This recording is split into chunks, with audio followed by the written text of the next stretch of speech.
If you've watched my prior videos on anime, you probably know that I'm not the biggest anime fan because most anime tend to not appeal to me or have serious problems with them. When it comes to the anime I watch, I prefer to have an anime with a great story and great characters first before anything else. Action scenes are fun and all, but a great story is better. I could go on all day about how I don't like anime, and I understand that anime is just, Japanese animation, but when I talk about anime, I generally mean like the popular ones that are going around that usually get all the dubs and stuff, and I usually don't like that stuff. So I was pleasantly surprised when I actually started to like JoJo's Bizarre Adventure. That's right, guys, I'm a JoJo fan. That means I'm going to get really annoying about my likeness of JoJo. Although, to be fair, most anime fans are kind of annoying. You know what, to be extra fair, most fan bases are kind of annoying. I think in the future, I'll make a video explaining why JoJo is so refreshing amongst all the other anime I've tried to watch but gotten bored of really quickly. What's interesting about JoJo is that every part of JoJo has a new JoJo, part of the JoJo family tree. JoJo, I'm going, JoJo.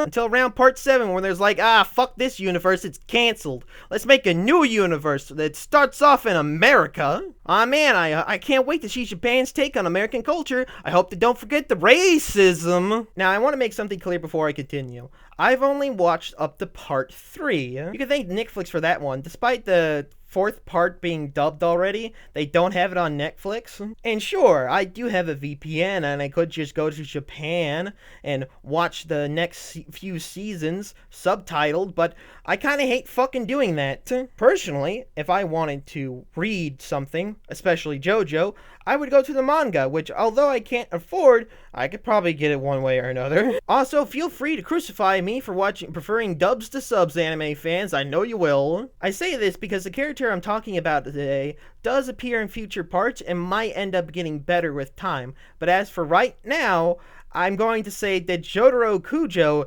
is the worst JoJo. Now, from what I've seen, that role is mostly given to Jonathan Joestar. And unless future seasons makes Jotaro Kujo more interesting, I really don't see why he isn't considered the worst out of the bunch. But I've wasted your time enough.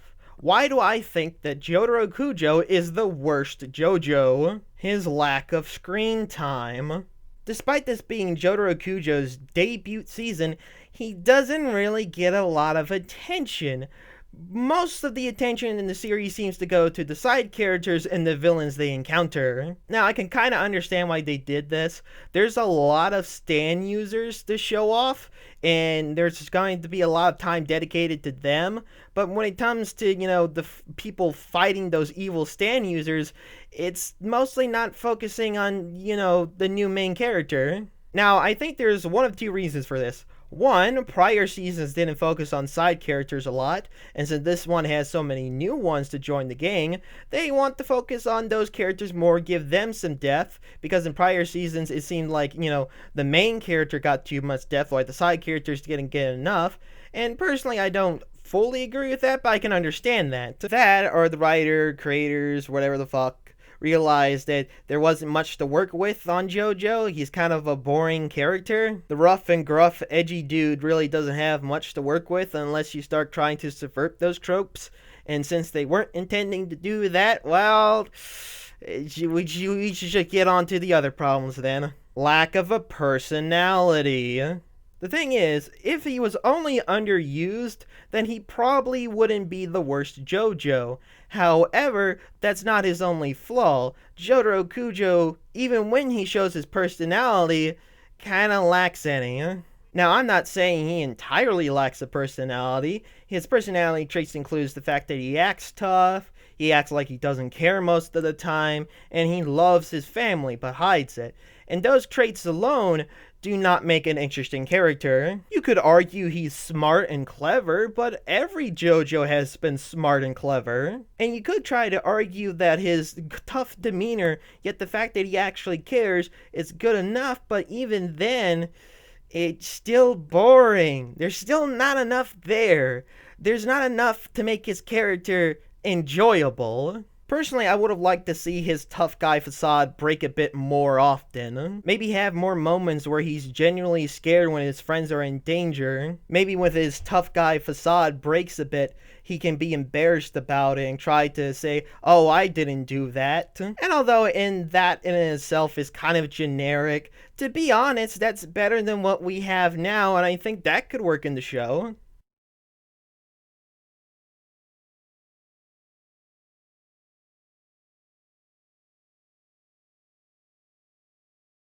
Hey, do you like my videos? Maybe want to see some of them early before everyone else? Well, consider donating to my Patreon. I've lowered some of the prices of the tiers, too. One of the best ways to support the channel while being able to enjoy my content more is my Patreon. It starts at only $3 a month, and that's being able to see my videos early and being in the credits of my videos, basically the description below. Donating money through Patreon really helps me a lot, because with that money, I can use it to spend money on future videos, or I currently have to move to Virginia soon, so I could use some of the money from my Patreon to pay for that trip. So if you really want to help the channel out, this is one of the best ways to do it. The lowest tier is at $3 a month. So what are you waiting for? The link is in the description below. Boring fight scenes. One of the best things about JoJo is their clever fight scenes. It's never just a brute force conflict. There's gotta be some tricky and clever way to beat the villain, and that's always surprising to see them beat the villain. No matter how impossible the odds may seem, they always find a way, and it's always interesting. Except when it comes to Jotaro Kujo.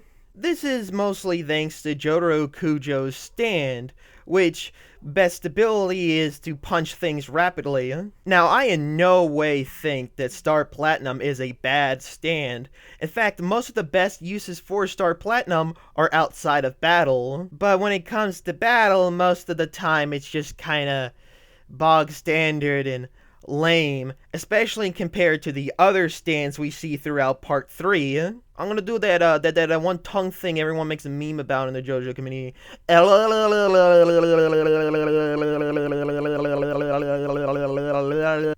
would be lying if I said the first encounter with Star Platinum and Advil wasn't interesting and got me pumped as hell.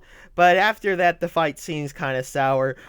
Till the end, where Star Platinum gets the ability, well, learns the ability to stop time. But when you consider that the really only interesting fight scene with Star Platinum and Jotaro Kujo is at the end, that's bad. Compare this to Joseph Joestar, which in most scenarios, his enemies were much stronger than him, so he had to use tricks and clever ways to beat them. Like I said earlier, it wasn't just brute force conflicts. Hell, even the most supposedly boring Joestar, Jonathan Joestar, had to be clever in his fights as well, and that doesn't seem to be the case ever with Jotaro Kujo. Now, like I said, in future seasons, maybe his fights get better, but if they're just gonna be punch thing or stop time, then it's probably not gonna be very interesting compared to previous JoJo's.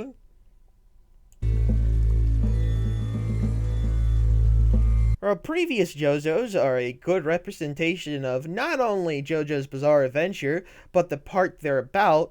Jotaro Kujo doesn't do that. He's not wacky or fun or mischievous or clever or, bizarre. He's really just kind of bland. But like I said previously, Jotaro Kujo does appear in future seasons, so he might be more interesting then. So if I do watch those seasons and I do find out that the character has gotten better, I'll definitely make a video explaining how he got better and how his character was redeemed. But for right now, he's the least interesting in Worst JoJo. As for who's the best JoJo, well, I'll make another video explaining who I think is the best JoJo in the future. But for right now, this has been Deviant Crow, and I'll see you next time. Thank you for watching the video, and if you liked it, be sure to like and subscribe. Also, check out these links. If you want to tip me, you could go check out my Ko-Fi. If you want to vote for the next video, go to my Twitter. If you want to get some merch with my face on it, go to my merch store. And if you want to get to watch videos early while supporting the channel, go check out my Patreon. Also, the artist that made the OCs in this video is not me. It is Benny Bunny. So go check him out on Twitter. Also, feel free to come down to my Discord with the link down below. New videos are uploaded every Monday, Wednesday, and Friday. And don't forget to love yourself.